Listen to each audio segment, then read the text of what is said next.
Olá, eu me chamo Fernanda Schontz, sou graduada em matemática, graduanda em letras e mestranda no programa de pós-graduação interdisciplinar em ciências humanas da Universidade Federal da Fronteira Sul, campus Erechim. Esse trabalho que eu trago para apresentar ao 4º Simpósio de Pós-Graduação do Sul do Brasil é intitulado Livro Didático de Matemática na Era Vargas, a Comissão Nacional do Livro Didático e as Articulações de Poder. Então, este é um recorte de uma pesquisa mais ampla, que é a minha pesquisa de mestrado em desenvolvimento no PPG-ICH da UFFS, em que o livro didático de matemática é fonte de pesquisa documental. Então, preocupada em relação a essas questões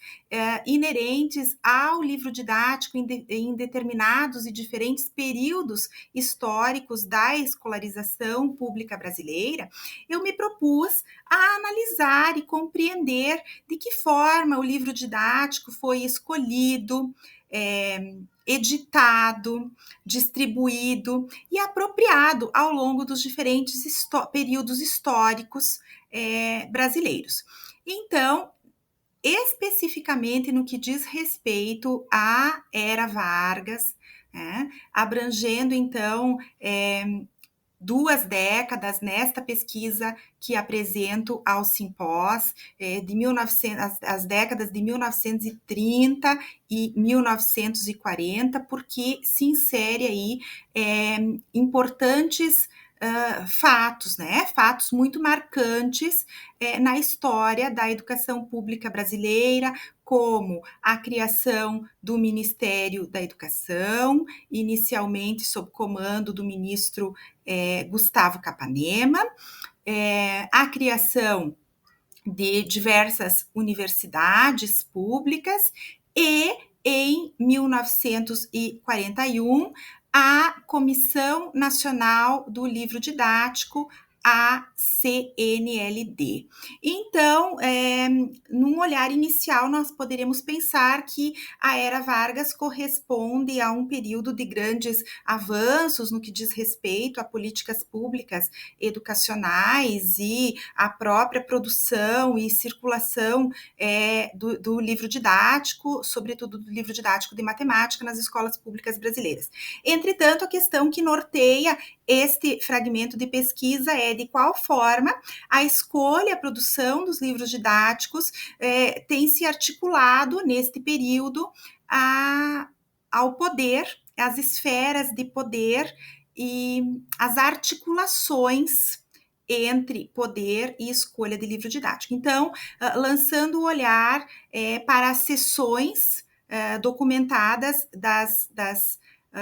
reuniões da CNLD, da Comissão Nacional do Livro Didático, e também a documentos específicos do gabinete do ministro Gustavo Capanema, se percebe que houve sim uma articulação de poder neste período e que os membros da CNLD, dentre os quais o professor Euclides Rocho, renomado professor do Colégio Pedro II nesse período, compôs e inclusive presidiu por boa parte desse período a CNLD. Ele teve nesse período seus livros didáticos de matemática de sua autoria, como aprovados pela CNLD. Isso significa que ele mesmo avaliou ou determinou quem iria avaliar seus livros didáticos, e isso certamente impactou na abrangência e distribuição que essas obras tiveram nas escolas públicas brasileiras, a começar pelo Colégio Pedro II. Então, recomendo fortemente a leitura desse trabalho, porque demonstra aí articulações educacionais, no campo educacional e no campo da utilização das políticas públicas brasileiras para servir a determinados interesses e como isso influenciou e segue repercutindo na educação pública brasileira. É isto, muito obrigada.